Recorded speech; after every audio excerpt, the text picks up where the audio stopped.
My name is Craig Bowers. As Sarah said, I'm the Chief Marketing and External Affairs Officer here at APLA Health. What that means is I oversee our government affairs team, our marketing and communications team, and our advancement team, whom you're hearing a little bit from today throughout this presentation. Next slide, please.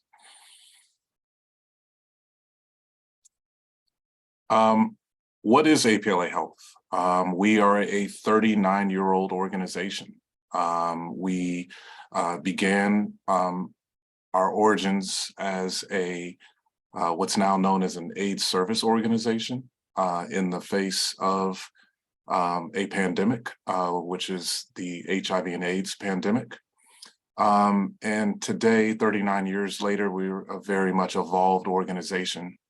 One of the things I would say is a focus of ours, not just in the last couple of years, but really since we've made a strong pivot into healthcare, has been health equity. And below is our new mission statement. And I'm going to drop in the chat where you can also see our new strategic plan that comes along with that mission statement. But I just want to read that aloud. And it says that APLA Health restores dignity and trust in underserved communities by providing world-class LGBTQ+ empowering healthcare, support services, and HIV specialty care. And we don't just say that as a catchy mission statement.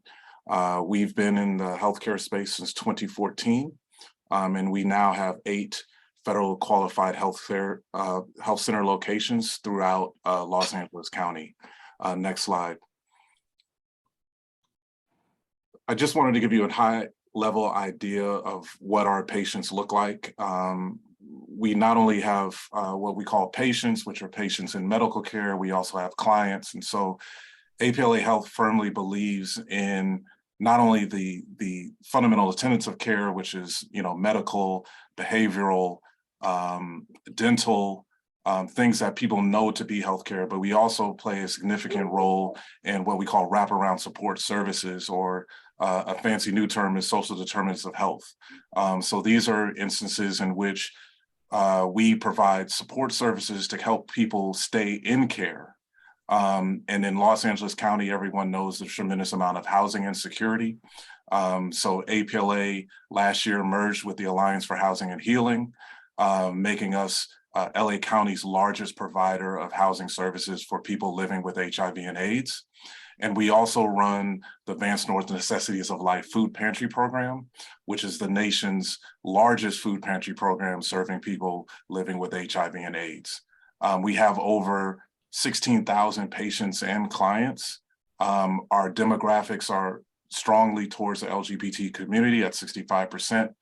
48% of our patients and clients live below the federal poverty level, and 70% make less than $26,000 a year. And over 70% of our clients are people of color. So just give you some high-level overview of who we are and who we serve.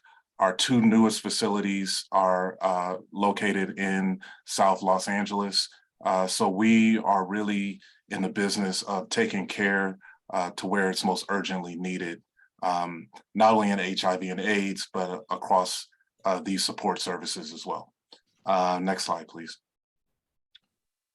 Lastly, I just want to give a little shout. So we achieved a perfect 100 score in the most recent Health Equality Index.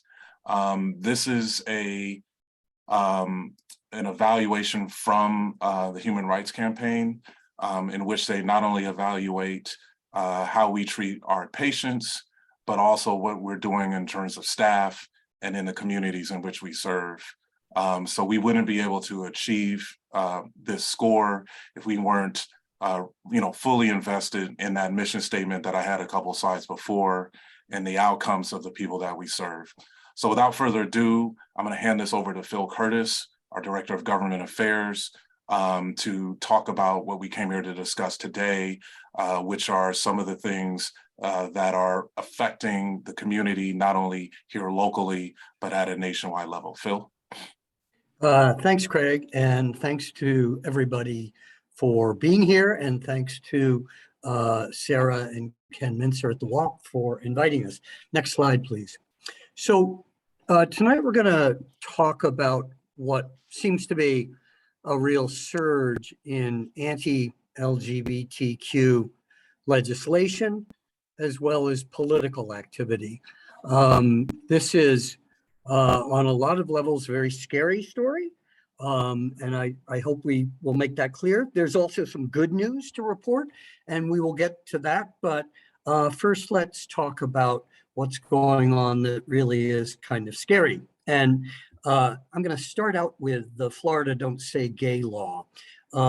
This is a law that really brought the issue into the popular press. I think it was a bill that was passed in Florida that banned classroom instruction on sexual orientation and gender identity in kindergartens through grade 3 in Florida schools. That's where the Don't Say Gay part of the name of the law came from. But the bill also affects education on sexual orientation and gender identity all the way K through 12. Schools, as you can see on the slide, are compelled to report kids who seek mental health assistance for whatever issue in school, which is really a scary aspect of this bill. And parents can sue schools for violations of a lot of the vaguely written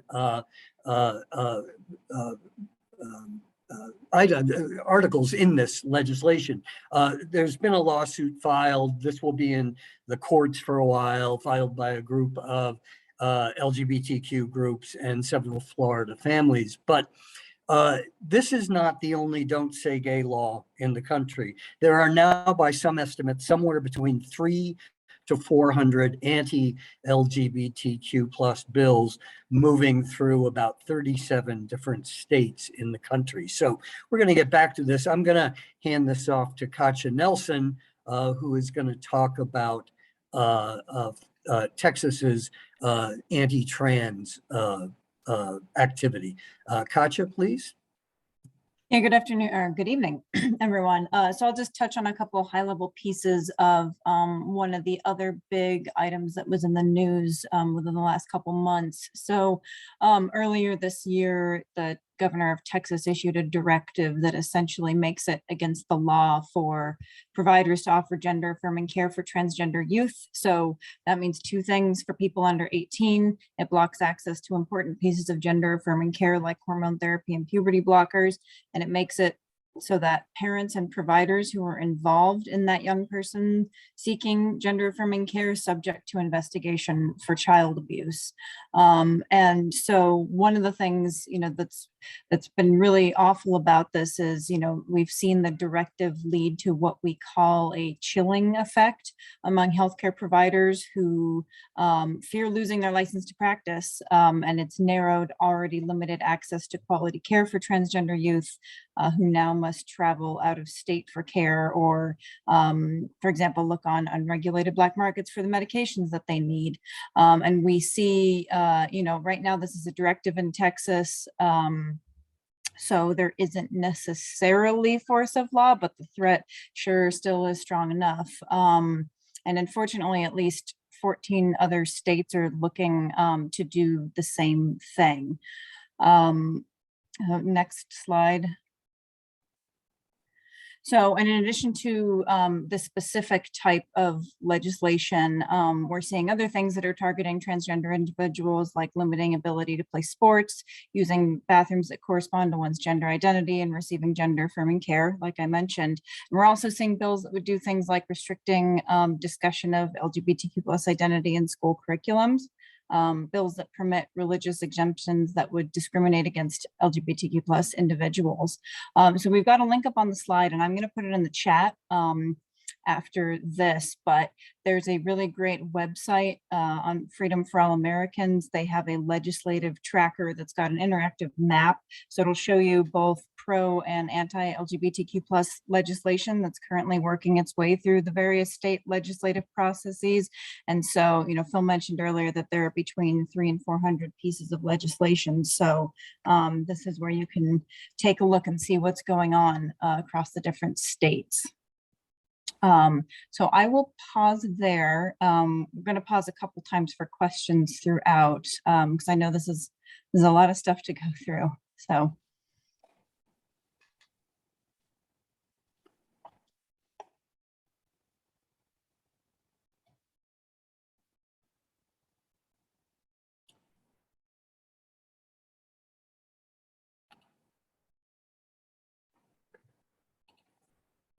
So I think next slide, please, then Sarah, if no one has any questions at this point. So besides talking about the legislative aspect of this activity, we want to talk about the political side of things, because this has been happening all around the country. It's happening mostly in conservative red states. It's mostly coming from very conservative wings of the Republican Party.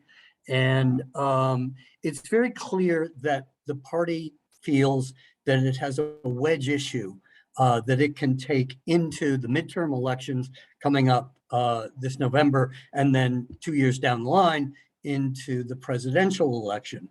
And so there's a lot of political activity and a lot of really alarming talk about who and what LGBT people are, and that LGBTQ people, are pedophiles and groom young children to become LGBTQ individuals. A lot of really, really alarming talk and sensational talk. And, I want to be very clear that in my mind, this is not just hateful speech, but it's also the kind of speech that is an invitation to violence. And I think that we see that. We have the Proud Boys who were arrested on their way to disturb a pride celebration in Idaho. We had more Proud Boys activity breaking up a drag storytelling hour at a public library in San Lorenzo, California, up north. We have seen, another LGBTQ shooting even in Norway. And I think, as we all know, we see ongoing reports in the press about attacks and murders of trans people. And this kind of official action and this kind of speech coming from reputable leadership, or allegedly reputable leadership, just feeds into that kind of violence. So I think a good example of just how hateful this speech is the Texas Republican Party 2022 platform, which I have up here on the screen. And you can see that they start off with homosexuality as an abnormal lifestyle. They oppose all efforts to validate trans identity. They forbid medical practitioners from intervening in any way with the natural progression of puberty. They call for allowing therapists to administer conversion therapy to people who come in with gender dysphoria, or which is sometimes what trans is called, or unwanted same-sex attraction. So this is really just hateful stuff. But this is the official party platform in Texas, so it tells you a lot, and it tells you kind of what we're up against. Next slide, please. So the issue really got set on fire this week in the Supreme Court's 5-4 decision to overturn Roe v. Wade, the constitutional right to reproductive health and abortion. And I want to be very clear that abortion rights are inextricably linked to the LGBTQ population, which accesses healthcare providers for reproductive and healthcare services, and in fact, in some cases, in greater numbers, seeks out abortion and certainly fertility services, which are also under threat. So this session is really not about Roe v. Wade, but in the published Supreme Court decision, Justice Clarence Thomas wrote a very ominous concurrent opinion. The rationale that the Supreme Court used to declare that there is no right to abortion, he said, should also be used to overturn cases establishing rights to contraception, same-sex consensual relationships, and same-sex marriage. All of these issues, abortion, same-sex relations, same-sex marriage, rest on the Equal Protection Clause and Due Protection Clauses of the 14th Amendment. And so basically, this is Justice Thomas inviting challengers to bring their cases to the Supreme Court and basically saying to them, you know, you're going to get a favorable hearing here. Now, a couple of the conservative justices appointed to the court by President Trump said in their opinions that this decision, the Roe v. Wade decision, would not apply to other issues. But these are also Supreme Court justices who lied outright in their confirmation hearings and told people in public, in Congress, that they would adhere to precedent and would not try to overturn Roe v. Wade. So if their word is as good now as it was then, we have some real trouble on our hands. Next slide, please. So, as I said, we don't want this to be all bad news. There is some good news, and we have champions in state legislatures and in the White House and on the Supreme Court as well. President Biden issued a Pride Month executive order on June 15th, advancing equality for LGBTQ and intersex individuals. And it does many things, including giving HHS the authority to protect LGBTQ people from harmful state and local laws. And it increases funding for programs to improve outcomes for LGBTQ plus kids in child welfare. And it also calls for sample policies to safeguard healthcare for LGBTQ people. Sorry there. Next slide, please. The executive order is interesting. An executive order is not the same as law. It can be overturned by any subsequent administration. So it's not the same as Congress passing a law. But President Biden's executive order took special care to address conversion therapy. And it's over half the executive order is involved with conversion therapy. And it ordered the Federal Trade Commission to consider whether conversion therapy is unfair or a deceptive practice. It promotes an end to conversion therapy worldwide, and it asks HHS to clarify that conversion therapy does not meet criteria for federal funding. So these are all positive steps on the conversion therapy front. And I'll let Craig Pulsipher talk about conversion therapy in California when we get to that slide. Next slide, please.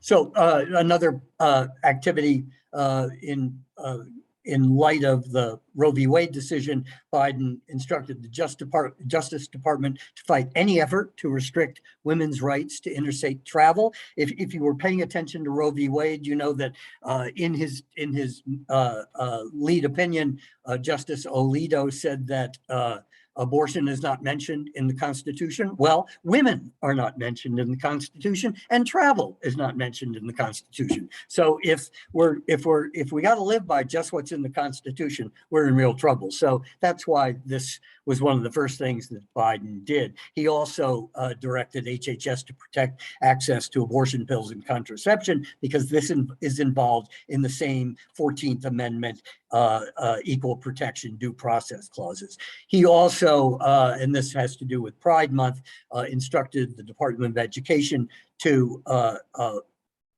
eliminate regulations, or to bring back regulations that the Trump administration tossed out of Title IX, which is the federal regulation that basically regards bullying and protection in student, and the proposed changes would combat sexual discrimination in schools by modifying language to include sexual orientation and gender identity for LGBTQ students, which is what Trump got rid of.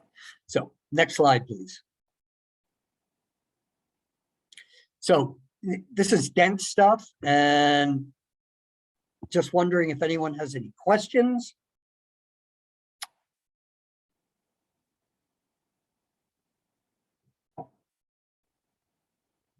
Okay, Sarah, hearing none. Next slide, please. And this, I'm going to hand this off to our Associate Director of Government Affairs, Craig Pulsford. Yeah, good evening, everyone. It's good to be here with you all. And yeah, just listening to Phil and Katya, this is heavy stuff. I imagine everyone has been feeling this for the past several days, if not for quite some time, with attacks on women and LGBTQ people. And so, yeah, I think like Phil said, all of us have major reasons to be concerned and hopefully motivated to take action and push back on some of these attacks that have only continued to grow in recent years. So like Phil said, we do want to at least talk about, some good news and how some of our elected officials are pushing back against some of these attacks on reproductive rights and on the LGBTQ community. We are very fortunate to live in a state that has a governor and legislature that are champions for the LGBTQ community and champions for reproductive freedom. And so I do just want to kind of lay out what the law is here in California so that folks have no questions about what your rights are here in California and how our elected officials are responding to the really growing attacks that we've seen in recent months. So in terms of conversion therapy, which Phil mentioned, California was the first state to ban conversion therapy in 2012. So this has been banned for a decade in California. In terms of school sex education, California since 2016 requires all school sex education to be comprehensive and include HIV prevention and to be inclusive of LGBTQ students. In terms of access to gender affirming care, California again was the first state to prohibit discrimination in healthcare based on gender identity. So California health plans are required to cover gender affirming care, including for young people under 18.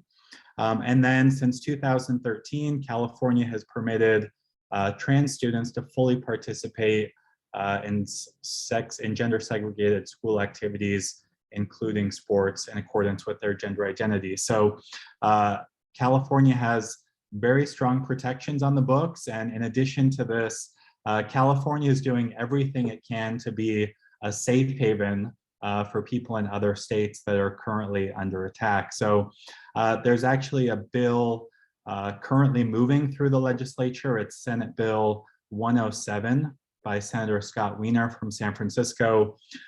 This bill would block out-of-state court judgments relating to gender affirming care for minors. And so essentially this would help to protect anyone who travels to California for gender affirming care, as well as providers in the state who offer gender affirming care to people from other states. And so not only is California trying to be a safe haven for people who live here, but trying to be a safe haven for people who might need to come here for care that they can't receive in their own states. Next slide, please.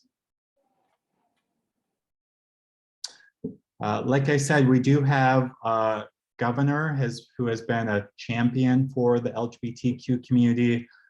Just last week hosted an event at the governor's mansion in Sacramento, specifically with LGBTQ community leaders. The governor designated November 20th is Transgender Day of Remembrance to honor trans people, especially trans women of color who have been killed as a result of transphobia. And then he also signed a bill to make it easier for trans folks to change gender and sex identifiers on official documents like marriage certificates. Next slide.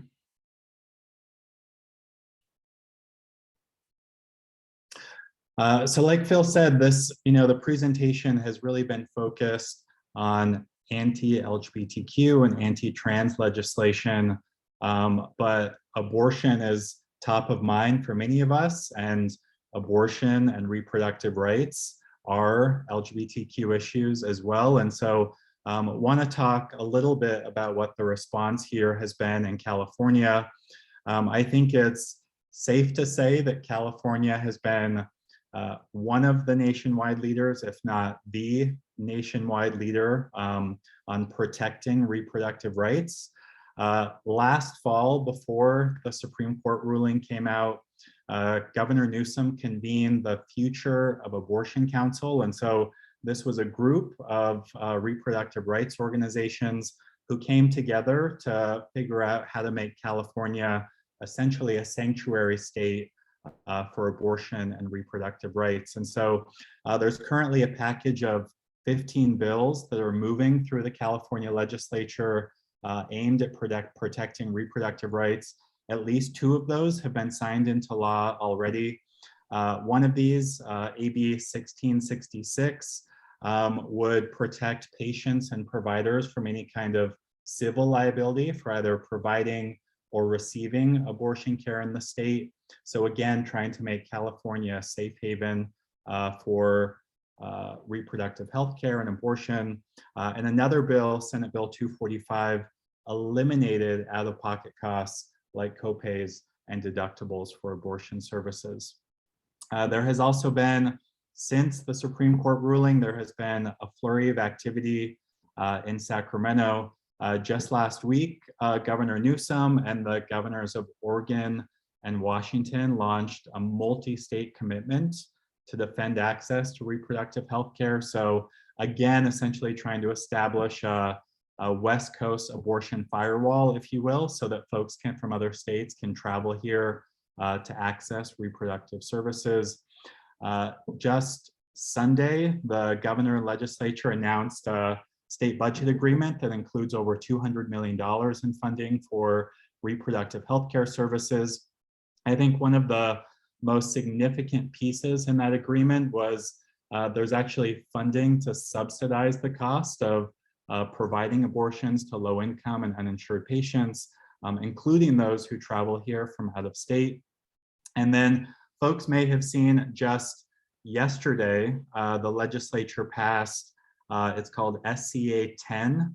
This is a constitutional amendment that would explicitly establish the right to abortion and contraception in the California Constitution. And so this has passed the legislature and it will now go to voters in November. And so all of you, hopefully you're registered to vote, all of you will have the opportunity to decide whether this should become law and actually enshrine the right to abortion and contraception in the California Constitution. Next slide. So again, just want to pause here and see if there's any questions on kind of what you've heard about California and what's been happening here, either around LGBTQ rights or access to abortion. Are we to raise our hands, or how do we do this? Yeah, I think just go ahead and go ahead and chime in. Oh, okay. Hi, Deborah Hannon here. I have a couple of questions that have been asked of me and that I've been kind of curious about myself. And you may, or this, I guess, requires some kind of speculation, but given that governorships in the state of California are not stable, we've had very progressive governors like Jerry Brown and the current governor, and then we've had, Duke Majan and Wilson and whatever. Is there any discussion of codifying into the state constitution the state's position on bodily autonomy for not just for women, but for LGBTQI plus identified people? That's one question. I have a couple. Yeah, it's an excellent question. And I think to be honest, I have not been involved in those discussions. I think, certainly there has been significant activity around abortion and reproductive rights. We have seen some attention focused on LGBTQ rights and ensuring access to needed services here in California. I imagine and expect that there will be increased attention in that space. And so I imagine these discussions are happening in Sacramento among kind of members of the LGBTQ caucus and other folks, but I am not aware of those conversations specifically. And if I can ask a follow-up question. Yeah, of course. If there is a successful attempt by the Supreme Court to overturn same-sex marriages, how does that impact couples who are already married? I'll try to take this one, and I can only say, Deborah, that I just love speculation. So I can sit here and speculate all night. I have heard, I don't know this, I'm not a lawyer, and I'm certainly not a constitutional lawyer or an expert on Supreme Court decisions, but my understanding is that if the court were to take up a same-sex marriage case and overturn Obergefell versus, I'm forgetting the other part of the case that established a constitutional right to same-sex marriage, that it would in effect nullify those marriages that have already taken place. That's what I've heard. I don't know that as fact, but that's what I've heard. So would nullify not be grandfathered? Well, that's what I've heard. But if you remember, we went through this discussion with the folks that got married when Newsom was mayor of San Francisco and married people without any, legislative permission to do so. And then the state shut that down. And those marriages were not at the time nullified. Had things gone in another direction, I don't know what would have happened to them. But that is the only, that you asked the question. I have only heard one other person address the issue. So I don't know. Is my bottom line, but that's what speculation is all about, right? And thanks for asking the question. Thank you. Thank you.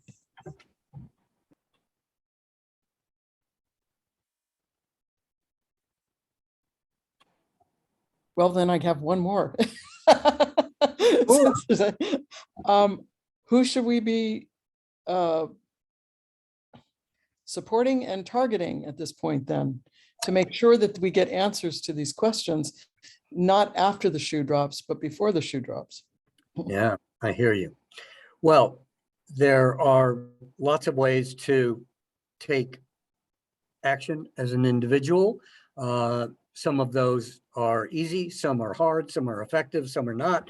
Unfortunately, with state legislation, you can take a look at that map and you can track where anti-LGBTQ or anti-trans legislation is moving. And if you're game for it, and we have some websites at the end of the presentation, you can, contact state legislators directly. In general, state legislators don't listen to anyone who doesn't live in their district. That's just true of politicians in general. So it's hard to impact those decisions. I think that collectively, whether we are LGBTQ or heterosexual or non-gender conforming or women or cisgender men, it doesn't matter. What we all need to do is make as much noise as possible about these legislative actions and about these political actions. Because as I said, the conservative Republicans think that they have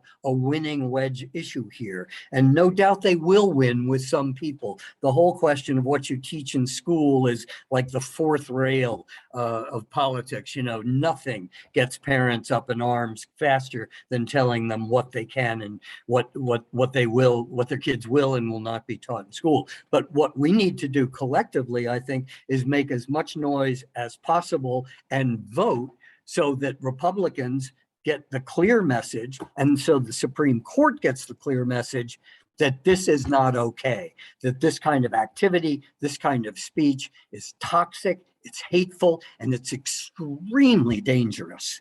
Not to mention the fact that the Supreme Court has just stripped away a constitutional right from 52% of the U.S. population. So that's a very broad answer, but making noise is a really important thing to do wherever you find an avenue for making noise.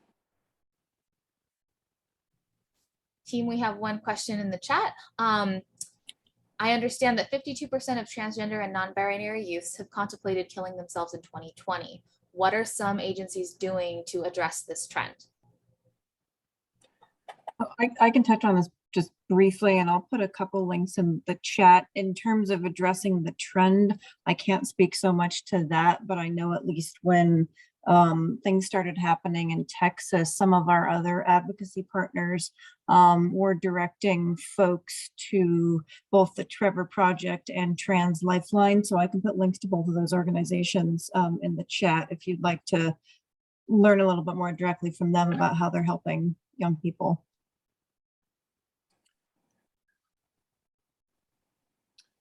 Yeah, and would just add, there are certainly a number of organizations dedicated to suicide prevention in the LGBT community, the Trevor Project being most notable. I would just also highlight there was legislation that was passed last year to improve data collection around suicide, to essentially have better data around how many LGBTQ people commit suicide, so that we have better data to inform our policy response.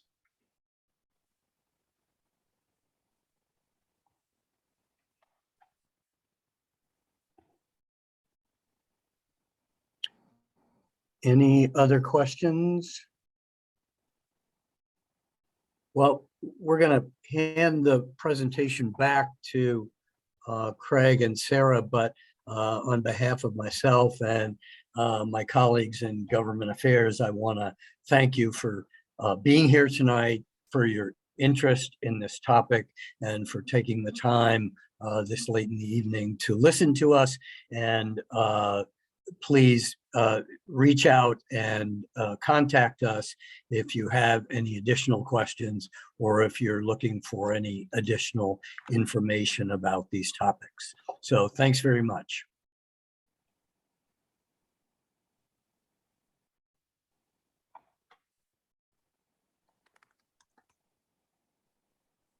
Thanks, Phil. So I see some questions up in the that have come up in the chat recently. What is APLA Health doing? What can we do?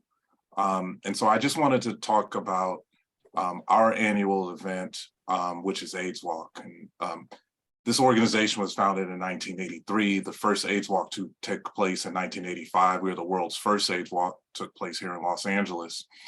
And we've done a lot of thinking. You know, AIDS Walk, people walk for very different reasons. But I think given the trajectory of the world and what's going on with these cases and what's going on, particularly in red states and outside of California, we really wanted to kind of change, you know, how we talk about this event and what this event can actually do. I started the top of this conversation describing what APLA Health does in the community in Los Angeles County, who it is that we actually serve. And, you know, I think we really want to tap into a lot of the anger that's out there And so I just want to give you guys a sneak peek of our campaign for AIDS Walk this year. We'll be formally announcing it in July, but you guys here on this call are getting a little preview. But our theme this year is just over it. We're over talking about this, we're over losing, we're over playing nice, and we want to be all over the solution. So instead of us just doom scrolling on Instagram every morning when we get up, or reading that newspaper and just, getting bad news after bad news, really trying to collectively figure out how can we come together as people, as individuals, and collectively voice our anger and our frustration. So this campaign is really kind of tapping into that. And, we haven't walked together in 2 years because of the COVID-19 pandemic. And, I think it's inappropriate now to come out of that pandemic and just have a celebratory walk. I think to ignore what's going on and to ignore what we as individuals collectively can do in order to participate in making change. I think the Over It campaign and what it is that we're really trying to voice at AIDS Walk this year, we're really tap into that for that, just that cultural zeitgeist. Next slide, please.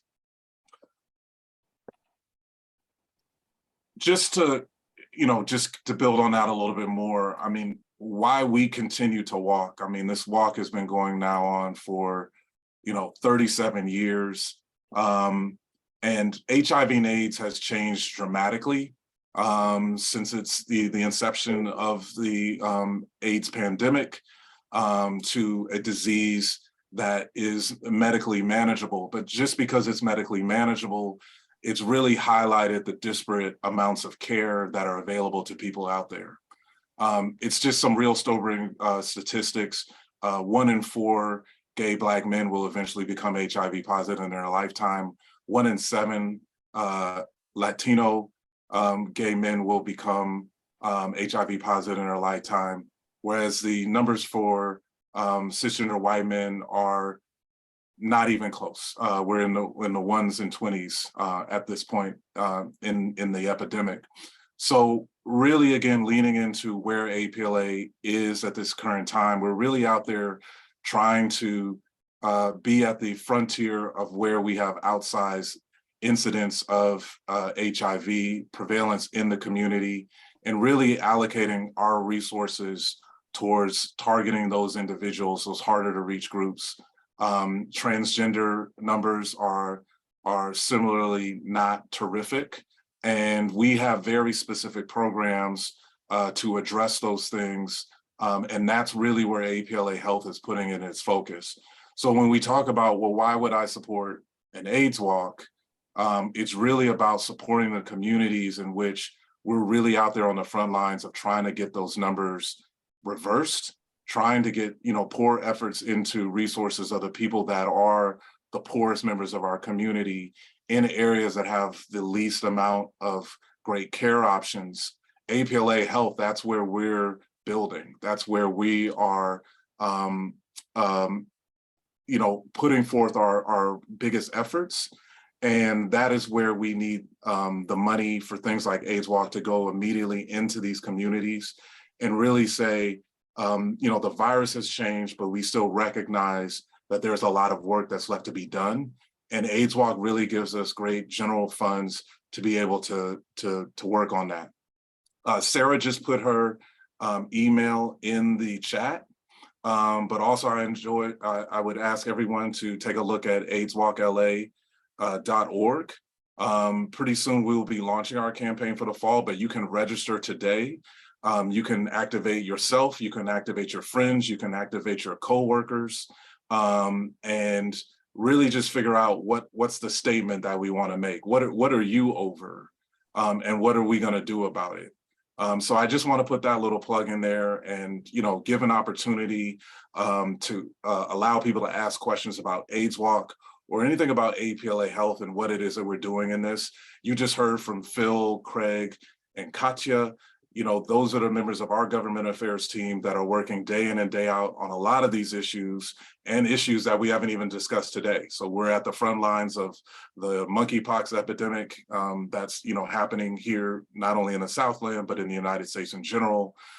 So we're fighting legislative battles at the state, local, and national levels, in which these things are not only under attack directly in terms of laws, but also under attack by various interests that have different financial motives than what that are not in alignment with our values as an organization. So these are the things that we work very hard on day in and day out. So I just want to thank our government affairs team for participating on this. I'd like to thank Sarah for putting this together. And really, I just want to open it up for questions a little bit more. If anyone else has any other questions about what you heard here tonight, about APLA Health, about AIDS Walk, feel free to ask them in a chat, email us, or ask them right now on voice. But we just really wanted to make ourselves available to you in these times to say that we hear you and be able to give a voice to your concerns. Sorry, Sarah, if you want to go to the next slide, she's got your information there as well. So does anyone have any other questions? If not, I have 2 more slides and we'll let you back to your evening. There is one question in the chat. What virtual actions can the immune compromised participate in? So Deborah, we have 2 years now under our belt of going virtual.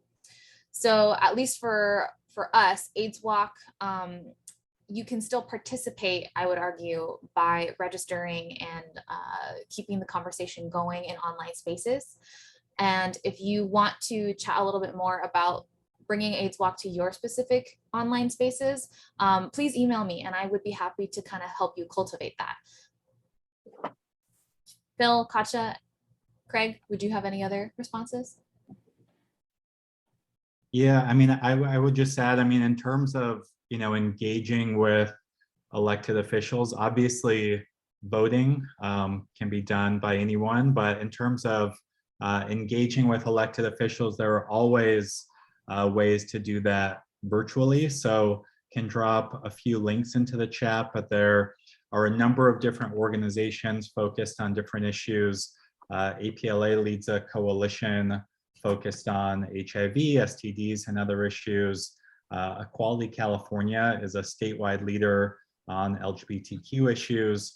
Planned Parenthood obviously has a very large presence in California, focused on reproductive health care. And so generally those organizations will have links to ways that you can contact your elected officials directly, or you're also able to look up your elected officials and contact their offices directly and express your concerns and ask them to take action on any of the issues that we discussed today or anything else that you're concerned about. So would always encourage everyone to take action in any way that you're able to. Hey, Sarah, do you want to go to the next couple of slides just before? Mostly I want to help and have interesting conversations. Sorry, Siri just did that. Sorry about that. Siri, not Sarah. And let's go to the last one with the resources. I'm sorry. Thank you. So that's what Craig was referring to. Obviously, HRC is very much involved in this at the national level. We have Equality California here at the state level. The Action Link Center Action Network. Hopefully we can get that link in the chat, as well as the Freedom for All Americans, the legislative chapter. So if you're interested in the absolute number of bills that are out there going after either the LGBT community in a broad sense or the trans community in a more specific sense, this legislative tracker is really doing an incredible job of making people aware of the vast amounts of bills and pieces of legislation that are out there in an attempt to curtail the rights of our individual bodies. And sorry, Phil, I'm just real quick. I saw Nancy and Dean had a question When we unveil the campaign publicly, we will have plenty of materials, plenty of facts, plenty of things that we can put directly in your hands. We just wanted to give you guys a little bit of a preview, but the week of July 11th, we'll be releasing this publicly, and all the materials will be available on the AIDS Walk LA website. So you'll have plenty of materials to get out there and get on your social channels and really spread these messages. And that's what we really want to aid. We want to make sure that, you know, the best way to have conversations is peer to peer. And, you know, we can only say so much as an organization, but if you reach out to your friends, your loved ones, your not so friends, you know what I mean, your distant cousins, and have personal conversations, I think that's a more effective way to change hearts and minds here. You know, we did it already for marriage equality, and now we have to dig in and do it again. You know, and that's the path that we're on, and hopefully we can start priming those conversations for individuals. Go ahead, Phil. I'm sorry. Yeah, I just wanted to say something about, I saw a question in the chat earlier about what immediate actions were going on, or something to that effect. And I did want to say something about the trans directive, the anti-trans directive in Texas, and that is that we work with community health centers in the state of Texas, and they are looking for cross state line solutions to trans care in Texas if this directive stands, and if trans people and their families cannot get care in Texas. But it's a very complicated issue having to do with medical licensing, so on and so forth. So there's not much more that I can say about it publicly right now, except that we're engaged and we're talking and we're looking into it.